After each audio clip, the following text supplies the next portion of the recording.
Le tri sélectif, le recyclage des déchets verts, voilà des thèmes dont on entend souvent parler et qui concernent le quotidien des habitants de l'agglomération. Mais nous ne savons pas forcément ce que deviennent les déchets que nous trions. Pour ce numéro d'Un temps pour vous, notre émission se propose de vous présenter les coulisses du SMEDAR, le syndicat mixte d'élimination des déchets de l'arrondissement de Rouen.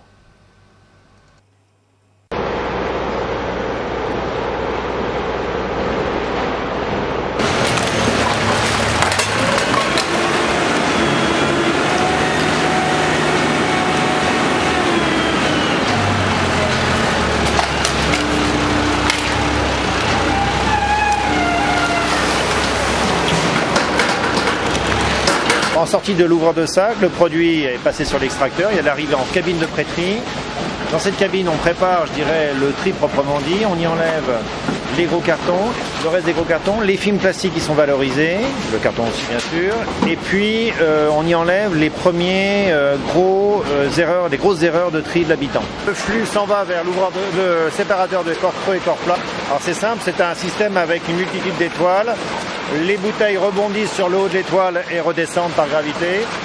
Et le papier, lui, est plaqué sur le haut de l'étoile et remonte vers le haut de l'appareil. Au milieu, il y a des espaces par lesquels passent les poussières, les fines, les capsules, tous les petits corps qui ne sont pas valorisables.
Évidemment, il reste la moitié des raviolis dans la boîte de conserve. Bah oui, on jetait la plus grosse partie de la boîte de conserve, bien sûr. De la rincer à l'eau, il n'y a pas besoin. Il faut mieux éviter.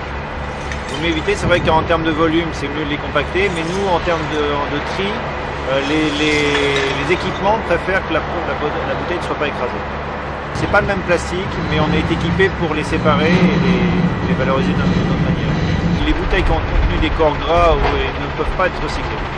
Avec du verre, oui. La seule chose, c'est qu'on demande, je dirais, aux gens qui n'adhèrent pas au tri sélectif de tout mettre dans les ordures ménagères s'ils le désirent. S'ils n'ont pas envie de faire de tri, ça c'est leur avis. Mais s'ils le font du tri, ils le font à fond. C'est-à-dire qu'ils ne mettent pas des ordures ménagères dans le tri. C'est ce qui nous gêne le plus, en fait.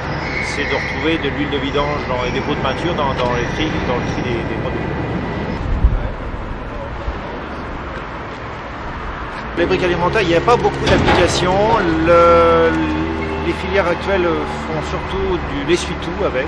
Les de verre en général, c'est pour refaire de la bouteille de verre. Alors bouteille plastique, il y a beaucoup d'applications. Ça peut être des applications de vêtements, on en a souvent parlé, le polaire en l'occurrence.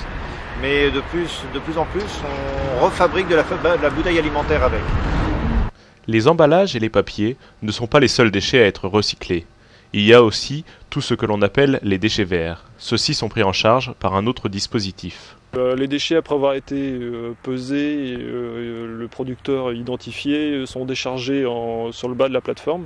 Ces déchets verts sont ensuite repris par un chargeur pour être broyés donc dans le broyeur qu'on voit ici, et ce qui donne du produit, du déchet vert broyé plus fin, ce qui permet le début de la fermentation du déchet vert. Donc une fois que la phase de fermentation se termine, il faut séparer le compost de la partie bois. Donc pour cela, on utilise un crible. Donc c'est un chargeur qui prend le produit, alimente le crible. Donc le crible, c'est composé d'un trommel qui a plusieurs granulométries. Donc on peut produire du compost chez nous qui fait soit 10 mm, 20 mm ou 40 mm. Le 10 mm sert essentiellement aux particuliers pour leur jardin, donc il est vendu soit en sac soit en vrac. Et le 20 mm et le 40 mm servent plus aux paysagistes et en agriculture. Donc ensuite on retire également les refus de crible. Donc d'ici la fin d'année, on va valoriser ce produit. À la fin du processus de compostage, il n'y a plus de déchets. En ce qui concerne les déchets non recyclables, nous nous sommes rendus à l'usine Vesta de Grand-Quevilly, où ces déchets sont incinérés.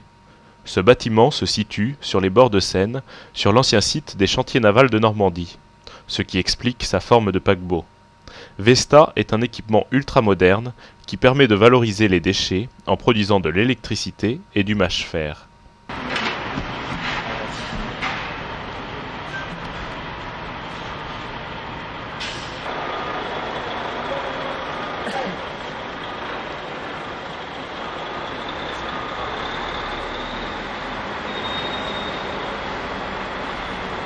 Donc on a la partie pentue en fait qui est l'endroit de déversement. Les camions viennent au ras de la partie haute de la rampe et le déversement se fait dans la partie où on voit en fait le grappin fonctionner.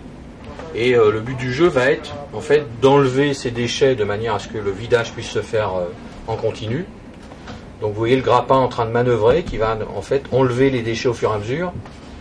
Et ce grappin va donc alimenter les fours qui sont sur la partie gauche, dans la partie haute, pour permettre en fait de faire fonctionner nos fameux fours.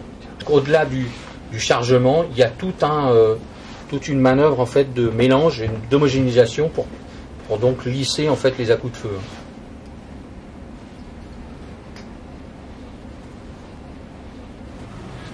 Donc là nous sommes dans la salle de contrôle-commande de l'usine. Salle de contrôle-commande où sont rapatriées en fait toute une instrumentation générale sur les 3 lignes de four, parce que nous avons en fait 3 lignes de four qui fonctionnent et qui permettent d'incinérer en fait les ordures qui viennent dans la fosse. Le fonctionnement de l'usine se décompose en 3 phases. On a la phase combustion proprement dite. Donc ça, on a un four, on a 3 fours pardon, qui assurent donc l'élimination et la combustion des déchets. Ensuite, on a la phase récupération d'énergie, c'est-à-dire l'énergie de la combustion. On va faire passer l'énergie de la combustion dans une chaudière et on fait circuler de l'eau dans la chaudière qui nous permet en fait de récupérer les calories liées à la combustion et on fabrique de la vapeur. Cette vapeur, elle permet en fait de fabriquer, grâce à un groupe turbo-alternateur, de l'électricité qu'on revend sur le réseau EDF. Et la 3e phase, et non la moindre, c'est le traitement des fumées, bien entendu. Donc ces 3 phases, comme je rappelle, ces 3 phases sont contrôlées en permanence ici. On a plus de 1000 points de mesure en fait, avec des gestions en live de tout un tas de paramètres qui nous permettent, avec des automates derrière, de corriger en fait et de faire des actions préventives pour faire en sorte qu'on ait une combustion optimale.